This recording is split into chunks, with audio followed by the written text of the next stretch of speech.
G'day guys, I'm just making a start on the fence here. Thought the ground would be a bit softer, but the soil's very dry, and I just hit clay with this post hole. But yeah, I've got a fence that's going to go up that direction where I've slashed, and then up there to, well, where you can see that blue building up there. My gate is just before that. It's roughly 400 metres. So I'm just making a start on this now. Once upon a time we wouldn't use these pine posts. This is a treated pine post and stay here, but once upon a time we could get a permit and go and cut our own posts in the bush. You could cut box, iron bark, stringy, whatever you wanted, but now you can't even buy them. So we've had to resort to these posts. I'm just going to use timber end assemblies and then hot dip gal posts in the middle. So I'll give you a bit of a look at it as I go along.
When I was a young fella,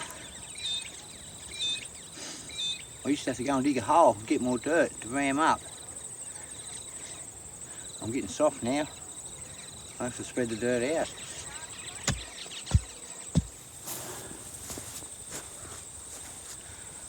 I'm just doing this stay set here. Same day, different clothes. It was getting a bit hot, so I put a shirt on and took them black strides off. It was getting too hot, but I'll just show you how I put up a stay set here. I've got me 2 posts in. I've just got that one loose, but I made up this bit of a jig up here. You can see on that post that it just makes it easy to get your stay in the right angle, the right height.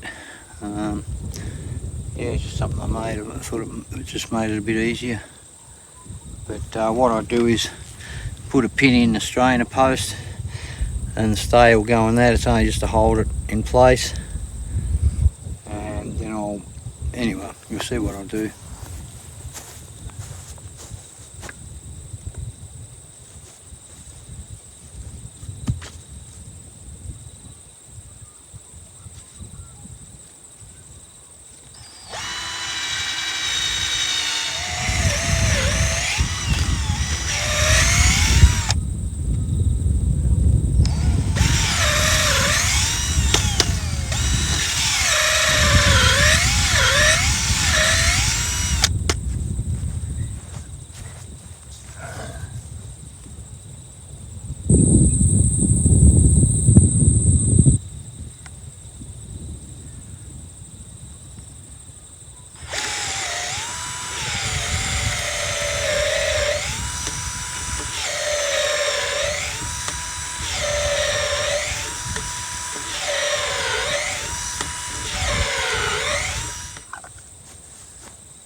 You can see there the other end's held up by that jig I made, and you can determine your height, whether it needs to go up or down.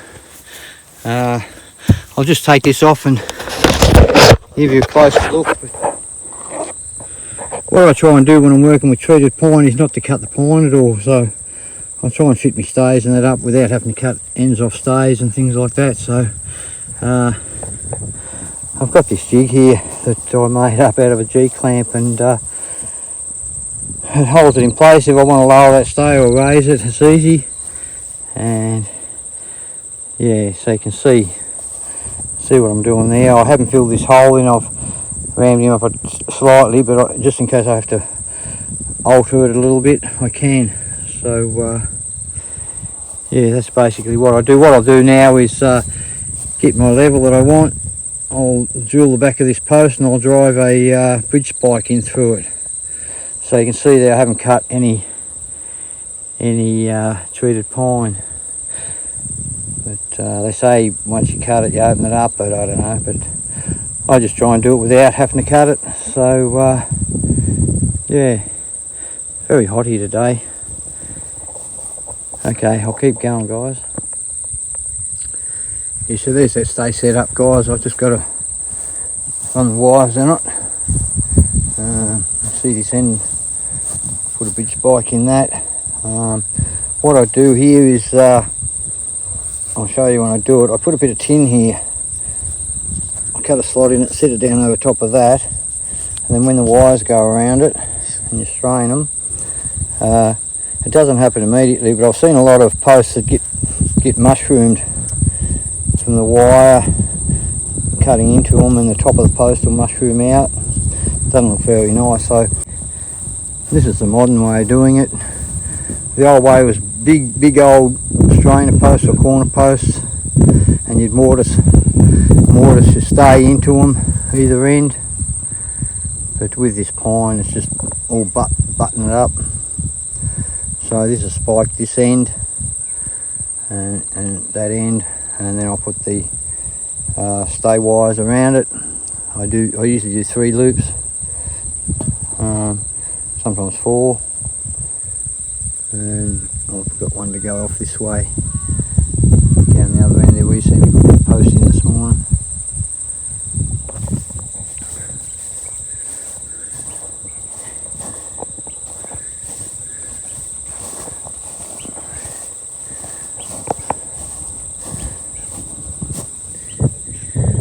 There's the other one up there.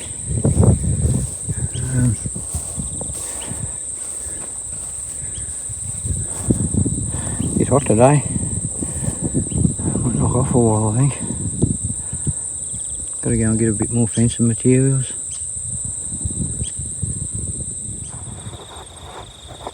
Yeah, I've just finished this one section here. I've put 7 wires, 3 hot wires.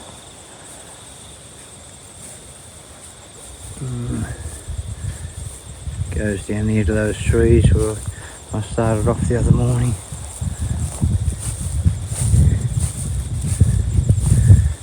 I've got 1 hot, 1 cold, 1 hot, 2 cold, 1 hot, and 1 cold. So that'll stop most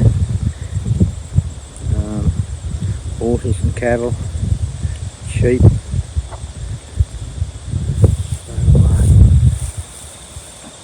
Yeah, that's the first section done anyway.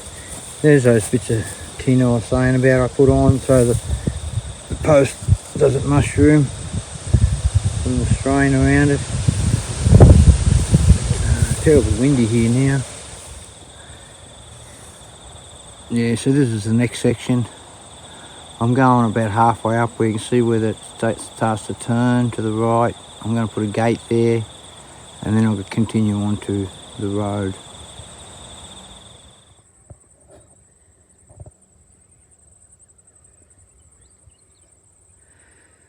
With this fence, this is an internal fence, so I've used these hot dip gal steel posts. If it was my boundary fence, I would be putting in all pine posts. But and this assembly, I just wanted to show you with the stay wires when they've run. I leave my stay wires open. I don't twitch them together in the middle like some people do, because if a horse puts its leg over in it, they can slide their leg up and out. But if they're twitched together, they can get hooked up in here, especially if they've got shoes on. So something I just wanted to show you here too is I'll just put a switch here so I can isolate this section of fence. Our garden and everything's down there, so when I'm working in the garden I can just come up and flick this switch off, because we'll be working close to the fence sometimes. So yeah,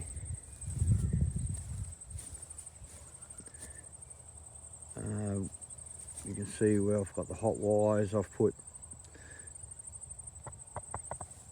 insulation through the posts.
I've just driven this row of posts in here. What I did was run the bottom wire as a guide, put the bottom post up to them, stand them up and get them level, and bang them in. Yeah, so it's about 8:20 in the morning. I'm just going to go and have some brekkie now, and I'll come back and start to run some of the wires. This is the second part. This is up here where I'm going to put this gate. So this is the second span, and then from this gate up to the road. So catch us later.